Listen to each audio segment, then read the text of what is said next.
বিধানসভার এদের কাছ থেকে কি এক্সপেক্ট করবে? এই টিএমসির এমএলএরা হচ্ছে গুন্ডারাজ।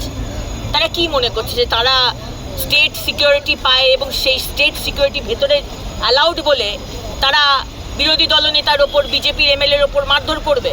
যেহেতু আমাদের সেন্ট্রাল সিকিউরিটিকে ভেতরে ঢুকতে দেওয়া হয় না কুচবিহারের ইনসিডেন্টের পর থেকে। এটা তো প্রথমেই বন্ধ করা উচিত।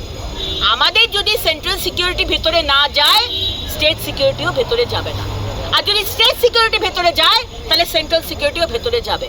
কে আপনাকে অধিকার দিয়েছে? আপনার ওডাসিটিটা হয় কি করে তপন চ্যাটার্জি, যে আপনি বিরোধী দলনেতার ওপর মারতে আসছেন? কালকে আপনি আমাকে মারবেন, পরশু আপনি আরেকজনকে মারবেন, আর মেরেও তো ছেন।